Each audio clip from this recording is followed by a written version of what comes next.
ఏదైతే తెలంగాణ రాష్ట్ర ప్రభుత్వం 6 గ్యారెంటీల్లో భాగంగా మరి ఆనాడు అమలు చేసినటువంటి ఆర్టీసీలో మహిళలకు ఉచిత ప్రయాణం ఏదైతే ఉందో ఆ ఉచిత ప్రయాణం కారణంగా ఈ తెలంగాణ రాష్ట్రంలో ఉన్నటువంటి 30 లక్షల మంది వికలాంగులు ఆర్టీసీ బస్ ఎక్కాలంటేనే భయపడేటటువంటి పరిస్థితి ఈ రోజు దాపరించింది. ఇవాళ మహిళలు వచ్చి మాకు వికలాంగులకు ఉన్నటువంటి సీట్లలో కూడా ఆధిపత్యం చెలాయిస్తూ వికలాంగుల సీట్లలో కూడా వారు కూర్చోవడం వల్ల వికలాంగులు చాలా తీవ్రమైనటువంటి ఇబ్బందులు ఎదుర్కొనేటటువంటి పరిస్థితి ఉంది. కాబట్టి తెలంగాణ రాష్ట్ర ముఖ్యమంత్రి రేవంత్ రెడ్డి గారిని అదేవిధంగా తెలంగాణ రాష్ట్ర మంత్రి మరి పొన్నం ప్రభాకర్ గారు రవాణా శాఖ మంత్రిగా ఉన్నారు కాబట్టి తక్షణమే బాధ్యత తీసుకుని వికలాంగులకు గతంలో ఉన్నటువంటి ఒక సీటుకు మరో 2 అదనపు సీట్లు కేటాయించి వికలాంగుల సీట్లలో వికలాంగులే కూర్చునే విధంగా రాష్ట్ర ప్రభుత్వం వెంటనే చర్యలు తీసుకోవాలని చెప్పేసి కూడా భారత వికలాంగుల క్లబ్ పరిరక్షణ సమితి ఆధ్వర్యంలో ఈ రోజు వరంగల్ జిల్లా వర్ధనపేట ఆర్టీసీ బస్టాండ్ లో మేము చీరలు కట్టుకుని రాష్ట్ర ముఖ్యమంత్రి గారు కనువిప్పు కలగాలి, వికలాంగుల పరిస్థితి ఆర్టీసీ బస్సులు ఎంత దయనీయంగా తయారైందనేది రాష్ట్ర ముఖ్యమంత్రి గారు కనువిప్పు కలగాలని చెప్పేసి ఇలా చీరలు కట్టుకుని మా వికలాంగుల సమాజం ఇలా నిరసన వ్యక్తం చేస్తుంది. ఈ నిరసనతోనైనా రాష్ట్ర మంత్రి గారికి రాష్ట్ర ముఖ్యమంత్రి గారికి కనువిప్పు కలిగి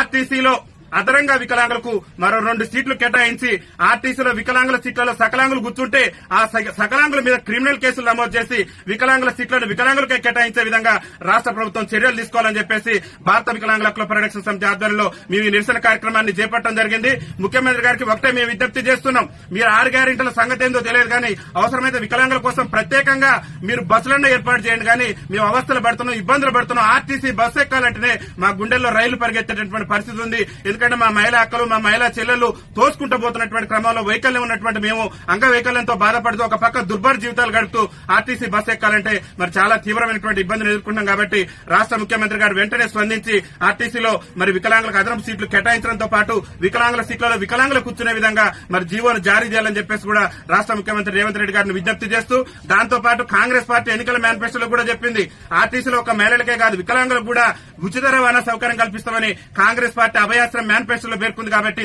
తక్షణమే ఆర్టీసీలో వికలాంగులకు 100% రాయితీతోనే ఉచిత రవాణా సౌకర్యం కూడా కల్పించాలని చెప్పేసి కూడా భారత వికలాంగుల క్లబ్ పరిరక్షణ సమితి తెలంగాణ రాష్ట్ర కమిటీ పక్షాన మేము విజ్ఞప్తి చేస్తూ ఈ రోజు ఈ నిరసన కార్యక్రమాన్ని చేపట్టడం జరిగిందని చెప్పేసి తెలియజేస్తూ వికలాంగుల ఐక్యత.